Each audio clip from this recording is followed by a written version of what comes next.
Olá pessoal, Carlos Martins da Freitas Martins Advogados. Vim aqui bater um papo com vocês sobre uma decisão de extrema relevância para o mercado empresarial, proferida pelo Supremo Tribunal Federal na última quinta-feira, dia 28 de maio, que reconhece como constitucional a incidência do ISS, Imposto sobre Serviços, nas operações de franquia. O Supremo Tribunal Federal, então, a partir dessa decisão, autoriza que as prefeituras municipais continuem a cobrar esse ISS em toda a remuneração paga pelo franqueado ao franqueador. Relembro a vocês que a Lei Complementar 116 de 2003, ela trouxe em seu anexo quais são as atividades tributáveis pelo ISS e dentre essas atividades está o item número 17.08, que fala exatamente sobre a atividade de franquia. Acontece que algumas empresas, assim que publicada essa lei, elas ingressaram com ações judiciais discutindo a efetiva incidência desse tributo, a impossibilidade, na realidade, de tributação desse tipo de atividade, por entenderem que o ISS deveria tributar apenas os serviços brutos e não aqueles advindos de relações contratuais ou de negócios jurídicos, como é a atividade de franquia.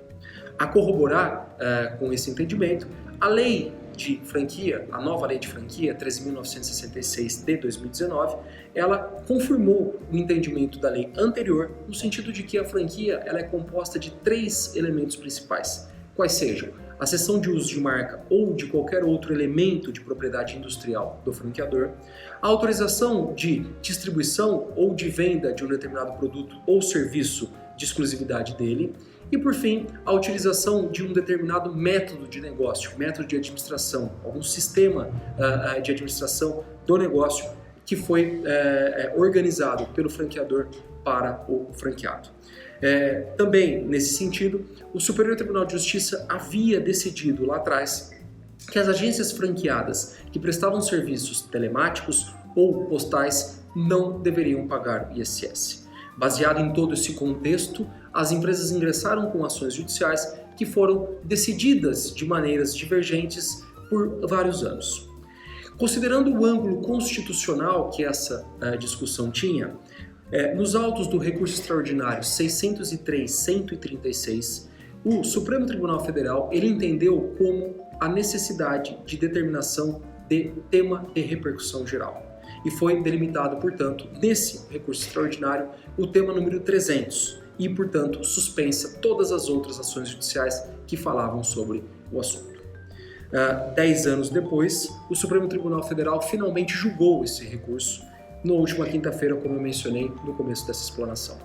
O relator foi o ministro Gilmar Mendes, que foi acompanhado por outros 7 ministros. Lembrando que o ministro Dias Toffoli, que é o presidente do Supremo Tribunal Federal, não participou do julgamento por conta de problemas de saúde. 8 ministros votaram a favor da tese de que há sim legalidade na cobrança do ISS. No relatório do voto do ministro Gilmar Mendes, houve a confirmação de que a atividade de franquia ela é uma atividade de dar e fazer. É uma atividade que tem em seu cunho uma efetiva prestação de serviços. O ministro Gilmar Mendes cita, inclusive, que não há uma mera venda de produto, uma mera entrega de algo, e sim uma prestação de dar e fazer. Consequentemente, ele utilizou, por analogia, as atividades de leasing financeiro e de plano de saúde, que também são tributáveis pelo ISS, assim como ele entendeu que a atividade de franquia deve ser. Isso traz uma preocupação grande para as franqueadoras, principalmente porque ainda não há a modulação dos efeitos. Inclusive, a Associação Brasileira de Franchising, a ABF, uma instituição com bastante representatividade aqui no território nacional, ela já soltou nota aos seus associados dizendo que ingressará com embargos declaratórios para fins de suprimir eventuais omissões ou obscuridades constantes da decisão e, principalmente, caso não haja reversão do julgado, solicitará ao STF que haja a modulação dos efeitos a partir do momento em que houve a prolação da decisão. Ou seja, no entendimento da ABF, a cobrança do ISS ela deve incidir apenas e tão somente da prolação da decisão para frente e não retroagir para os anos anteriores. Logicamente que a gente precisa aguardar o que o STF deliberar. O que é de extrema importância é saber que 10 anos depois da suspensão de todos esses processos judiciais, as prefeituras podem sim voltar a cobrar o ISS. Permaneça à disposição para quaisquer outras dúvidas que se fizerem necessárias. Muito obrigado.